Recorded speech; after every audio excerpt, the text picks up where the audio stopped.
moment's running. Don't look. Just me. Volcanic ash falls like snowflakes. In the boundless darkness, the screams of women can be heard, the cries of babies and the anguished roars of men. Some still hope for divine salvation, while others long for death. The apocalypse has arrived. The story takes place in ancient Rome, in the year 62 AD.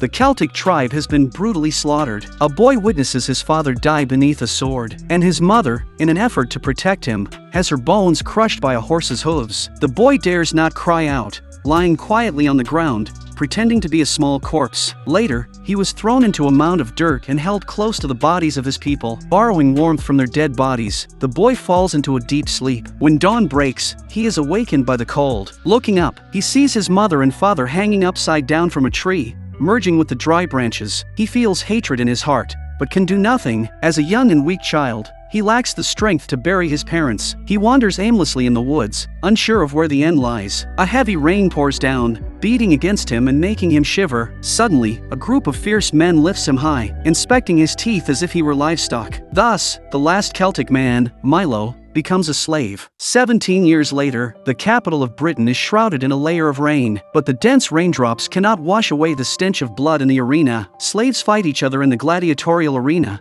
and only when one side is dead is a victor declared. The spectators jeer at the bodies of the defeated and cheer for the victors. Lost in the thrill of violence, the once weak boy has transformed into a fierce killing machine. He treads over countless corpses and becomes the champion. After this battle, Milo is sold into a noble family and follows a long caravan on foot. This caravan departs from Rome, heading to the ancient city of Pompeii, a journey of 300 kilometers. The horse pulling the cart unfortunately falls and cries out in pain after slipping in a puddle. Milo knows how to treat the horse and wants to help it, but the overseer refuses to unlock the chains and punches Milo. Noble Lady Kasia immediately scolds the overseer and squats beside the injured horse with Milo. Following Milo's instructions, she helped to hold the horse's painful spot. Kasia felt as he forcefully put the dislocated bone back in place, and the horse was saved. The overseer humiliates Milo again, calling him a rude barbarian. He even rushes to check if the lady is scared. Kasia ignores the overseer and sincerely thanks Milo. Along the way, Kasia has been secretly watching Milo from the carriage window. Her uncontainable feelings are clearly seen by the maid beside her. Love knows no reason.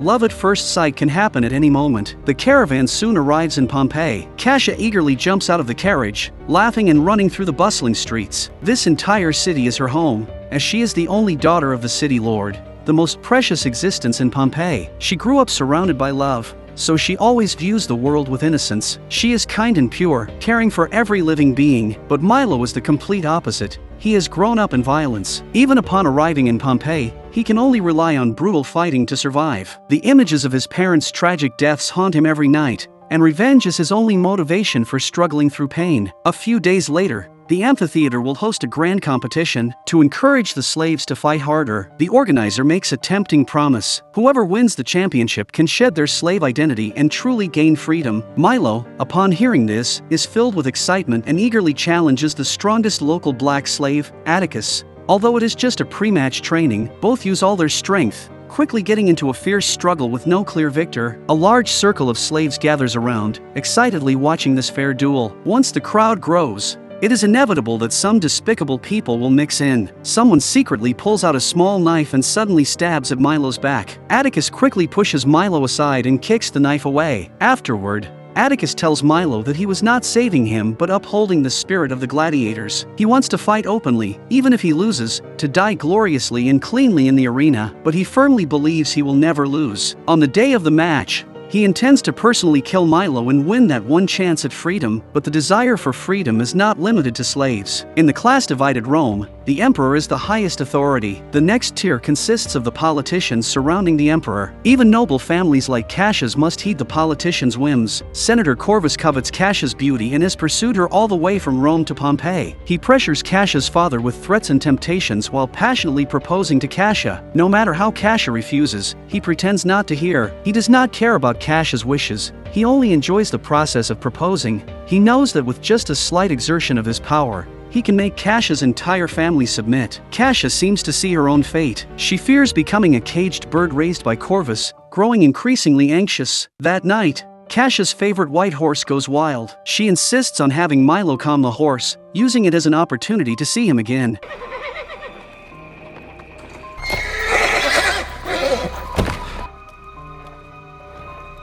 The two people who shouldn't have had any intersection found themselves in the stable, sitting close together and having a deep conversation. Milo reveals his background to Cassia, saying that his family was killed by Corvus. He will never forget the eagle standard of Corvus's army. Now the enemy is right in front of him, but as a slave, he is always shackled and has no chance for revenge. Cassia sympathizes deeply with Milo's plight and suggests he ride away on the white horse. This way, he can escape his slave identity. Milo does not respond but silently reaches out his hand to Cassia. Without hesitation, she takes his hand and jumps onto the horse's back. Cassia knows what this means, but she has no regrets. She would rather give up her noble status to pursue freedom and embrace love. But imagination is beautiful, and reality always disappoints. If only one slave escapes, it will not attract attention, but if the city lord's daughter escapes with him, it will cause a huge uproar. Soon, all the soldiers in the city are mobilized, and the two have no way to escape. Cassia tells Milo to leave alone, promising to hold off the soldiers for him,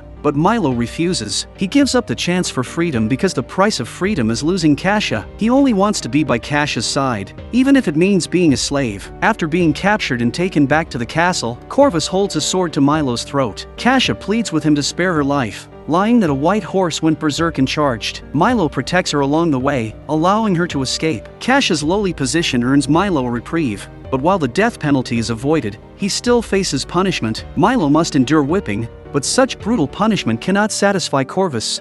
15 lashes and he didn't make a sound. I could have prevented this. I don't know what I was thinking.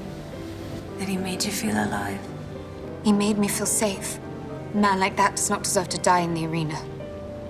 He sees Cassia as his possession and will not allow the filthy slave to touch her. The dueling match was held as scheduled, and most of the residents of Pompeii gathered in the circular gladiatorial arena. The nobles sit in the most spacious and luxurious stands. Today's protagonists are the slaves on the duel stage, including Milo and Atticus. According to the original rules, they will fight one-on-one until a champion is determined, but Corvus suddenly changes the rules, turning the one-on-one duel into a team battle. He brings in a large wooden post, shackling the slaves to it, restricting their movement to a small area. He also allows all the unqualified slaves to participate, dressing them in soldiers' armor and equipping them with the best weapons. Corvus's intentions are clear. He wants the participants to fight against overwhelming odds. This cannot be called a competition, it is a bloody slaughter. The armored slaves throw their spears, relying on their numbers to charge forward. Seeing this, Milo quickly jumps onto a rock, leading his companions to dodge and kill. This strategy proves effective, giving the slave faction some advantage. But the number of armored slaves is simply too great. They cannot be killed fast enough. Soon, several slaves are worn down and die beneath the swords. Milo roars in anger and jumps into the pile of armored slaves,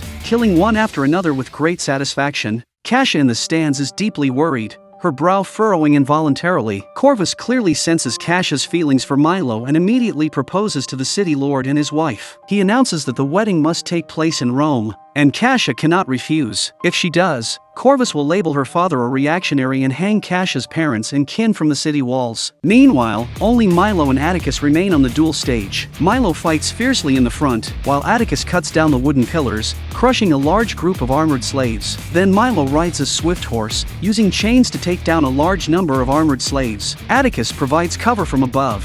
When Milo is pulled off the horse, he throws his axe.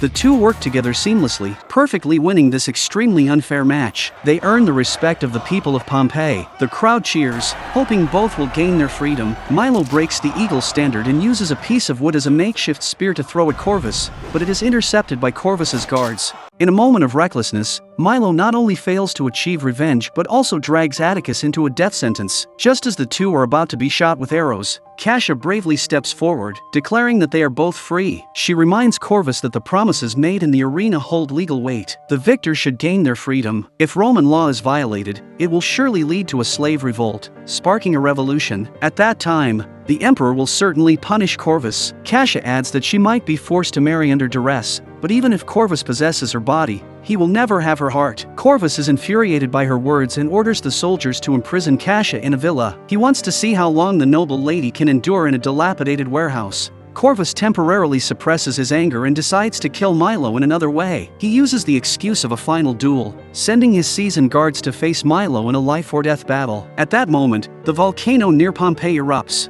spewing forth molten lava. The eruption is usually accompanied by violent earthquakes, and people panic and flee toward the exits. In the midst of the strong tremors, parts of the stone walls burst open, and countless small stones rain down on the crowd. Soon, the luxurious stands at the top collapse. The arena cracks open, and Milo jumps into the underground prison, pulling the lever to release all the slaves. Seeing this, the guards flee in panic, but the slaves do not pursue them. Instead, they surround the overseers and beat them to death in no time. Once the tremors subside, Milo returns to the surface, where the arena has become a wasteland. Countless corpses lie around, and Milo hears a faint cry for help, rushing toward the sound. Cascia's mother is still alive, but her body is pinned under a stone pillar, unable to move. She tightly grasps Milo's hand, using her last bit of strength to tell him that Cascia is locked in the villa. At this moment, chaos reigns in Pompeii, with people blocking the port, rushing toward the boats. Corvus, fearing the boats will be overloaded, draws his sword and begins slaughtering civilians. The volcano spews forth large amounts of fiery stones, raining down on the city. In the fleeing crowd, only Milo runs in the opposite direction.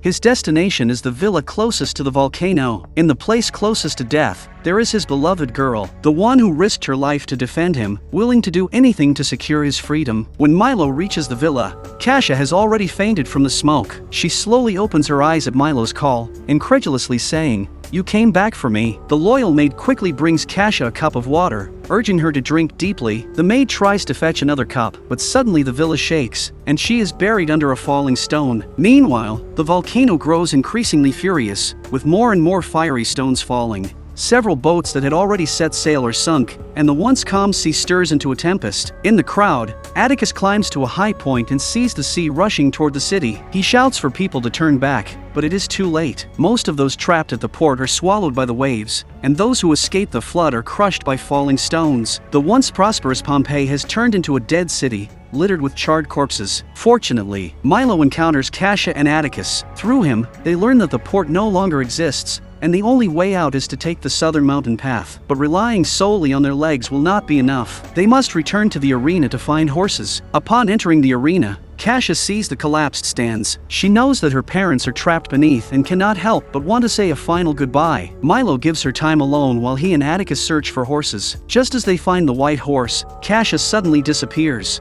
It turns out Corvus has also thought of using the swift horse to escape and has arrived at the arena first to capture Cascia. At this moment, Cascia is locked in a carriage, and Corvus selects several fast horses to leave the arena with her. The guards are left behind, becoming tools to delay Milo and Atticus. In a one-on-two situation, the guards clearly have little chance, but if they delay too long, they will never catch up. Atticus decided to face the battle alone in order to support his good friend Milo. Milo rides the swift horse, quickly catching up to the heavy carriage. When Cascia sees Milo coming through the smoke, she quickly pulls off a piece of wood and secretly unlocks her chains. Then she suddenly lunges at Corvus. As Corvus focuses on driving the carriage, he momentarily lets go of the reins, causing the carriage to crash into a rock and overturn. Corvus is thrown several meters away, and the violent impact causes him to writhe in pain. Fortunately, Cascia in the carriage is unharmed, and the horses have scattered. With no way to escape, Corvus can only fight Milo to the death. Meanwhile, the arena is shrouded in thick smoke, and Atticus has fought several rounds against the guards,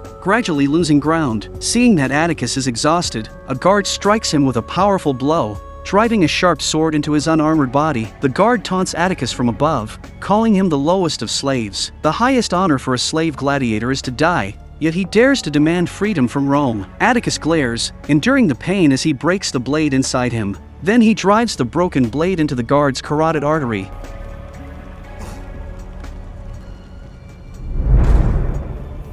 On the other side, Milo and Corvus are locked in a fierce battle. Suddenly, a massive fiery stone falls toward them, creating a cloud of white smoke. Cascia anxiously waits for the smoke to clear, desperately searching for Milo. To her surprise, it is Corvus who emerges from the smoke. Just as Cascia is filled with despair, Milo lunges at Corvus, pinning him to the ground. Cascia quickly picks up a chain and locks it to the carriage. Now is the best opportunity for revenge, but Milo does not kill Corvus. Instead, he looks toward the volcano spewing lava in the distance. Then he coldly says, "Look, the gods are about to punish you." Killed my family. You slaughtered my people, and make no mistake, My gods are coming for you. The scalding volcanic ash comes pouring down, turning Corvus's fear and despair into a cloud of death. In a state of weakness, Atticus raises his hand to welcome death, shouting, "I am finally free!" The white horse carries the two lovers away from the dead city, but they cannot outrun death. The volcanic ash is closing in, and the horse struggles under the weight. Moving too slowly, Milo is willing to sacrifice himself, allowing the weaker Kasia to ride the horse to safety, hoping for a slim chance of survival. But Kasia refuses. She pats the horse firmly, letting go of the only chance for survival. She softly tells Milo that their last moments should not be wasted on escape. Is a volcanic eruption a disaster or a magnificent sight? Watching you quietly feels like I've never thought about defense. I'm grateful that in the moment of collapse, I still held onto fresh roses. I love you unwaveringly, and our love will ultimately achieve immortality and destruction.